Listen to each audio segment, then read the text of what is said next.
Life is a winding road. Hi, my love. No Bella. telling where Bella. it goes. Driving through days and nights. Nice kaayo. Bagay today. Won't stop for traffic lights. I really wanna know if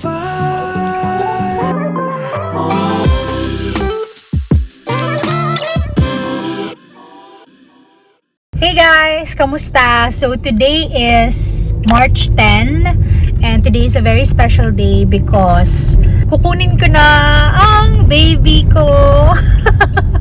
May binili akong Persian cat and I'm super excited kasi first time kong magiging fur parent. Actually, mahilig na talaga ako sa dogs. Ang dami naming dogs sa Alcoy kung napapansin niyo din sa mga stories ko. Pero hindi talaga yung, alam mo yung akin talaga. And mas pinili ko yung cat this time. Dati talaga gusto ko na talaga magkaroon ng dog kasi golden retriever. Gusto kong magkaroon ng sarili kong dog. Kaso, kung dogs kasi, sobrang taas ng maintenance. And, bukod doon, lagi kasi akong umaalis guys. So, natatakot ako pag dog. Sobrang na-attach kasi ako agad. So, baka hindi ko siya maiwan basta-basta sa bahay. Mahirapan akong iwan siya or kung ano man. So, nag-research ako and I also asked my friends who own a cat. And yung ibang friends ko na who own a cat told me na sa lifestyle mo Malaya, mas ideal talaga na mag-cat ka na lang kesa sa mag-dog. Kasi hindi sila masyadong alagain, hindi sila masyadong needy unlike sa dogs.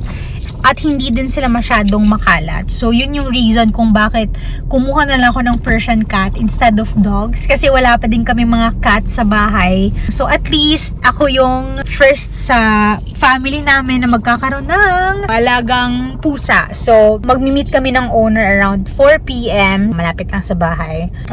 Doon lang kami magkikita. Pero ngayon, andito kami sa SM para bumili ng cat litter, cat food, and yung lagayan ng tubig at food ng magiging baby ko. Actually, nag-iisip ako ng name. Hindi ko pa ma-finalize. Gusto ko ng Bella. Gusto ko din ng Luna. Kaso may dog na kami na Luna ang pangalan. Luno. Luno, babae. Nabi. Lunoir. Lunoir. Bella na lang siguro, love, no? Tinatanong ko si Paco kung anong gusto niyang pangalan. Sabi naman niya sa akin, ikaw na lang magpangalan kasi pag nag-suggest ako, ayaw mo din naman. Sure ako na ayaw mo din naman yung isasuggest ko. Basta ang cute niya. Na-excite ako. But before that, bili muna tayo ng mga kakailanganin.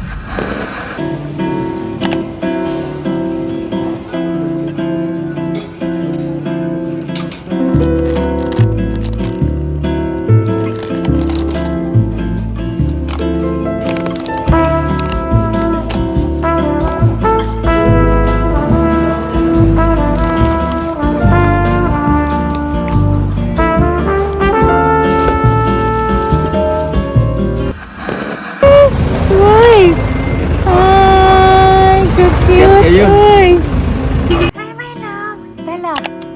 Bella. Bella. Bella. Naninibago po siya, guys. Bella. Ito yung mga binili natin. Mga treats for Bella. Hindi ko pa alam kung magugustuhan niya to, pero try lang natin. Lint roller. And then, lagayan niya ng tubig at food. I also bought shampoo for Bella. Cat litter.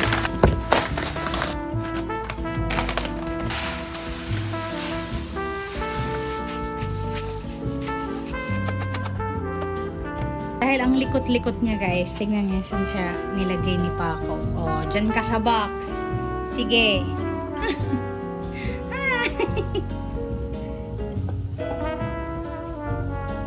Na, nagpupo na agad.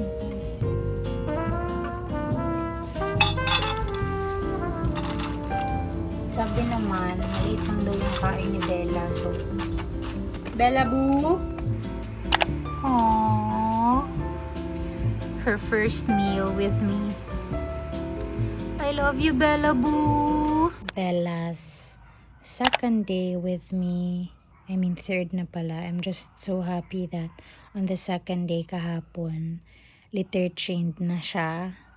Actually, sabi naman ng previous owner, litter trained na si Bella. Kaso parang nung first day, naninibago pa siya sa place. So, she had to leave marks all over. Kahit saan siya umiihi, kahit saan siya tumatsae. Tinatry ko talaga siyang ilagay sa litter box niya most of the time. So, ayun, nabalik na. Doon na siya nagwiwiwi. Ang bilis ng adjustment ng Bella buko. I love you. Bella, so small pa, oh. Babalikan natin tong video na to once you get bigger, ha? She is 45 days old.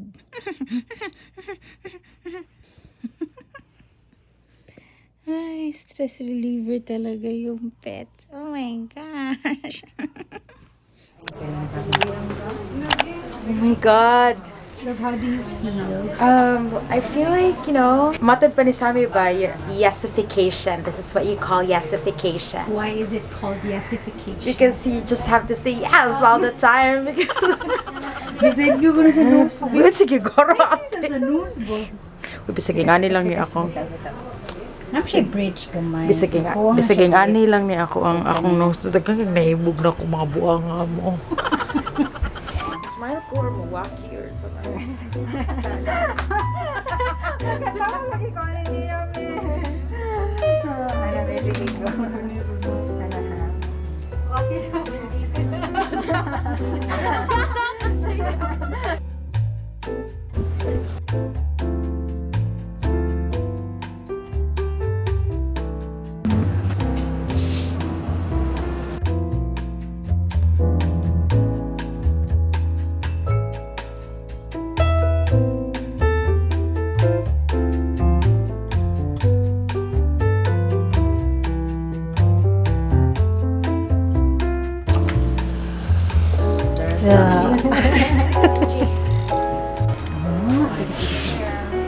Pwede na.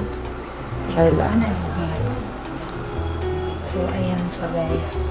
Actually, choice niya na medyo natural lang talaga na parang wala lang nangyari. Kung napapansin niyo, parang may lift na yung face niya. Pati yung mata niya. Ay, yung bibig. Basta ang ganda tignan sa personal, guys. Ayan na yung lashes ko, guys. Sobrang ganda. Very natural lang at lightweight siya. Hindi mo mararamdaman na parang may extensions yung mata mo. Sobrang natural niya tignan and I love it. Para ako nag-eyeliner from afar. So, ayan. Nakakabuhay siya ng mata. Sis! So, guys, I bought a new food and water na plates for Bella. Ito kasi temporary ko lang talaga yung pagbili ko niya. So, on the day na kinuha ko si Bella, yun din yung time na binili ko to. So, unti-unti nang dumadating yung mga in-order ko from Shopee for Bella. And ito yung unang dumating. Bella, boo! Wait lang. Wait ni Mama.